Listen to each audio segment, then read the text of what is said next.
বাউনবাইরার কোন জায়গাতে গেলে এত সুন্দর একটা পদ্মবিল দেখতে পারবেন, কেমনে এই পদ্মবিলে যাইবেন, নৌকা ভাড়া কতটুকু লাগবো, আর কোন সময় গেলে পদ্ম ফুলের একদম সেরা রূপটা দেখতে পারবেন, সবকিছু জানামু আজকার ভিডিওতে। আসসালামু আলাইকুম, কেমন আছেন সবাই?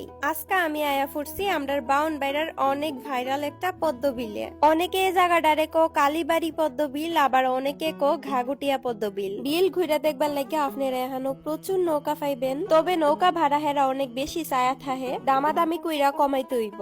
আমরা 5 জন প্রায় 20 মিনিটের মতো ঘুরছিলাম, ভাড়া লাগছিল 300 টাকা। আমরা গেছিলাম বিকালে, আর বিকালে অনেক ফুল বন্ধ হয়ে জায়গা, রইদও কিছুটা তাপদায়ক হয়ে ওঠে। তাছাড়া বিকালে পর্যটক বেশি তাহে, এ কারণে শান্তভাবে উপভোগ করাটা মুশকিল। পদ্মবিলে যাওনের বেস্ট সময় হইতাছে সহাল 6টার থেকে 10টার মধ্যে ফুল ফুরাফুরি ফুরা অবস্থায় তাহে। দুপুরের পর থেকেই অনেক ফুল বন্ধ হওয়া শুরু করে। তাছাড়া সকালে ঠান্ডা এবং মনোরম আবহাওয়া তাহে, তখন গেলে পুরা পরিবেশটা দারুণ ভাবে ফিল করতে পারবেন, এমনকি ভিড়ও একদম কম। তবে বর্তমানে পদ্মবিলে অত বেশি পরিমাণের ফুলও নাই, আপনারা গেলে আরো 1 সপ্তাহ পরে যদি যাইন তাইলে হয়তো আরো বেশি পরিমাণে ফুল পাইতে পারেন। আপনি যদি বাউনবাইরার কসবা অথবা বাঞ্ছারামপুর উপজেলা রয়ে থাকেন তাইলে গোপীনাথপুর দিয়া অনেক সহজেই আইতে পারবেন। তবে বাউনবাইরা সদর, আশুগঞ্জ, সরাইল, নবীনগর, নাসিরনগর অথবা বিজয়নগর থেকে আইলে সর্বপ্রথম আপনার আইতে হইব আখাউড়াতে। আর আখাউড়াতে যদি ট্রেনে কইরা আইন তাইলে সব থেকে বেস্ট হইব, এতে খরচটাও অনেকটা কম লাগবো, সময়টাও অনেকটুকু বাঁচবো।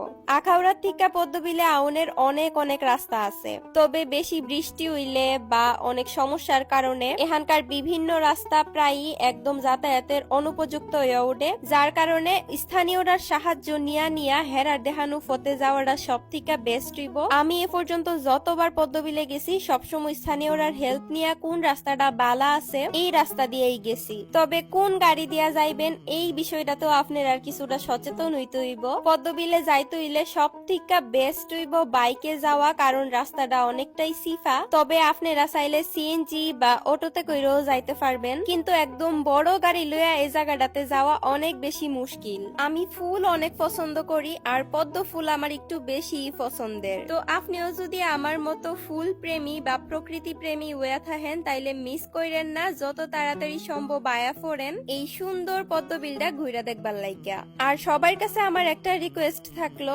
ঘুরেন, দেখেন, ছবি তুলেন, কোনো সমস্যা নাই, কিন্তু অতিরিক্ত ফুল সিরাসিরিটা কইরেন না। আমরা 5 জন গেছিলাম এবং একটাই ফুল নিছিলাম। 5 জন এই একটা ফুল দিয়ে এই ভিডিও করছি। আরেকটা ফুল যদিও আমারে একটা ভাইয়া গিফট করছিল, হিডা আমি আমার আম্মার লেগা লয়ে পড়ছিলাম। কিন্তু আমরা যে একটা ফুল ছিঁড়ছি, এই একটা ফুল ছিঁড়বার পরেই আমি যদিও অনেক আফসোস করতেছিলাম, কারণ গাছের ফুল গাছেই সুন্দর। তো আজকের ভিডিও এ পর্যন্তই। ভিডিওটা দেখা কেমন লাগলো, কেডা কোনখান থেকে দেখছেন এবং কেডা আমার ভিডিও দেখা পদ্মবিলে যাইবেন অবশ্যই কমেন্ট বক্সে জানাই দিউন। দেখা হইতেছে নেক্সট ভিডিওতে। আল্লাহ হাফেজ।